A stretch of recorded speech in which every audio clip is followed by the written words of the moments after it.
Welcome to another episode of the Lone Recruiter Podcast. I'm your host, Brett Clemenson, and if you're a recruiter, out on your own, or just lacking general guidance or mentorship, you've come to the right place. Our episodes are designed to give you the motivation, the strategies, and the support you need to become the very best lone recruiter. So join us, grab a cup of coffee, and let's take your desk to another level. Now today, if you're watching this, we're in our brand new podcast room, so hooray for us. Not quite finished, but thought I'd give it a crack. So for your viewing pleasure, check this out. I today want to jump into 5 clauses that you can add to your terms of business that you may not already have thought about. When it comes to recruiting and it comes to our terms of business, I mean, there are some commonalities there and they're all very similar. And if you've done the right thing, you've probably got a lawyer or a solicitor to pull them together and make sure that what you're putting out to clients is going to stand up. But ultimately, we all know what the main things are that our clients are looking for. How much is this going to cost me? How quick do I have to pay it?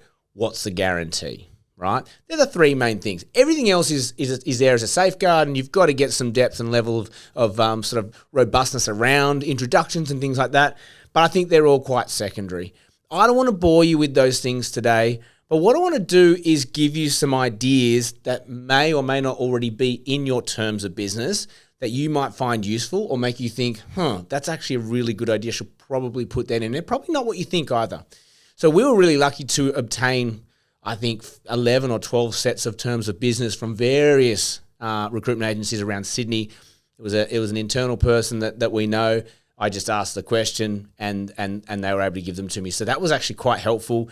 I won't release those terms and I won't release the company's names because that is private, but it was really nice to read them and just to see what is common and what's interesting and what's new. I can say it ranges from simple 1-pagers to 12-page behemoths. And look, I think some of them are overkill, some of them are underkill. There has to be a happy medium, right?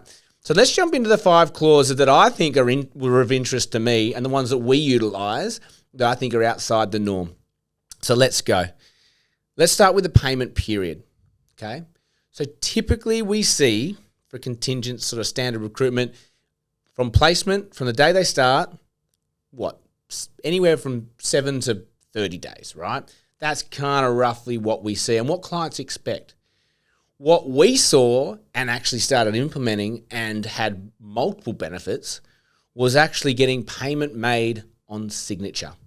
So when that candidate gets the paperwork and they sign the contract, we are actioning and raising our invoices to be paid within 7 days of signature.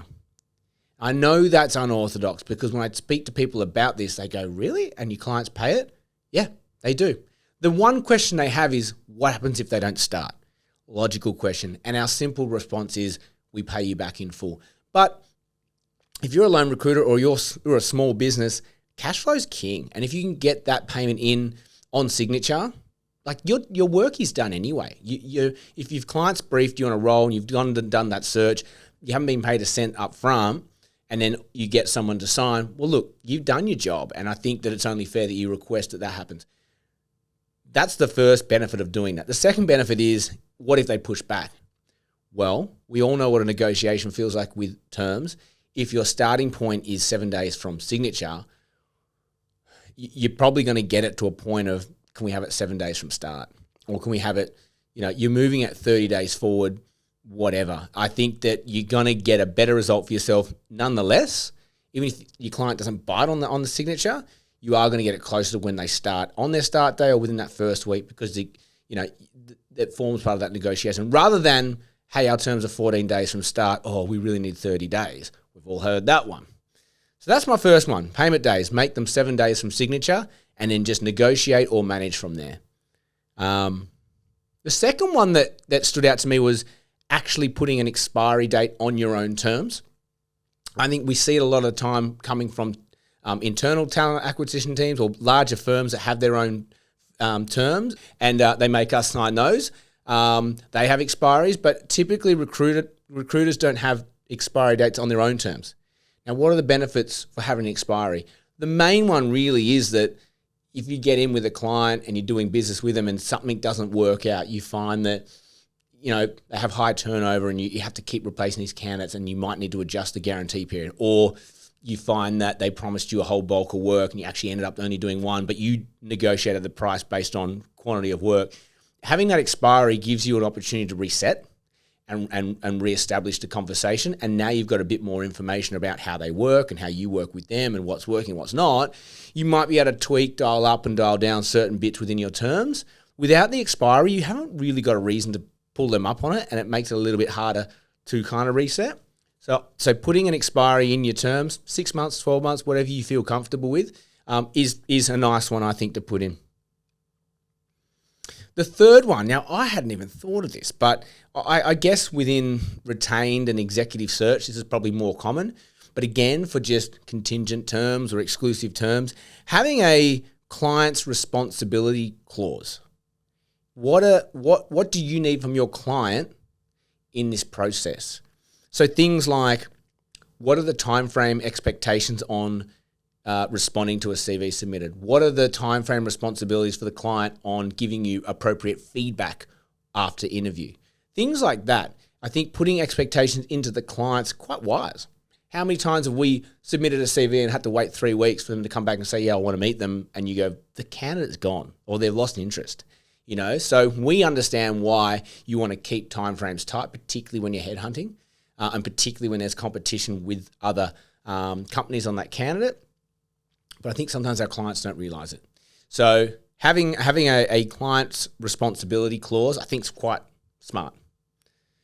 The fourth one, we've done it in the past and kind of forgotten about it when we had a negotiation, but this one came up again in a couple of these terms docs I saw, which was a success fee.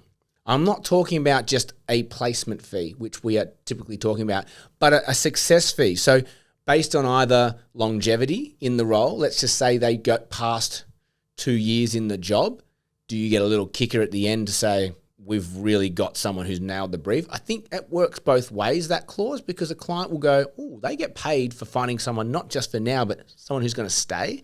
So if there's a perception out there that maybe recruiters just want a quick fee and then they don't care what happens in the long term, this sort of clause can be really nice with the clients. Say, we back the people we're putting through. We support them through that journey. When they come to us and say, oh, I'm not sure what's going on, we manage that. We help them. We point them into the right directions. We call you in. There's this sense that we get a second dip if they last. I think that's nice. The other one to base it on is if there's like if they're in a sales portfolio, or if their job's quite measurable in terms of like property valuations, for example. The difference between an average valuer and a really decent valuer can be 3 jobs a day versus 5 jobs a day, and that adds up over a period of a year. So what we've done in the past is gone, here's our fee, you pay us up front. Then we actually get, if they hit over X amount in their annual revenue, we get another fee on top of that. So actually having a think about the success fee clause, like what happens, like we place them, we fill the job, we get it done, great.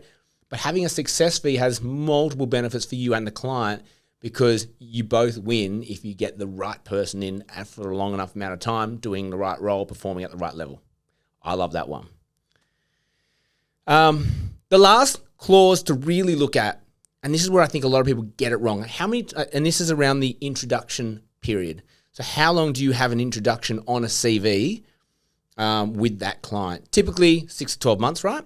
Let's just say, for argument's sake and ease of explaining this, let's go 12 months. Usually that clause isn't around the day I introduce you on that CV. Let's just say it's January 1. That means until January 1 next year, I have a claim over that CV. So if you would place that CV or that person in your business within the next 12 months, I am due a fee. We all know that one. Where it gets murky is what happens if that person starts a job on, let's say, the 1st of February, a year and 1 month later. And we go, oh, that's rich. Like, they've just waited for the period to end. They've reached out and they've gone for them.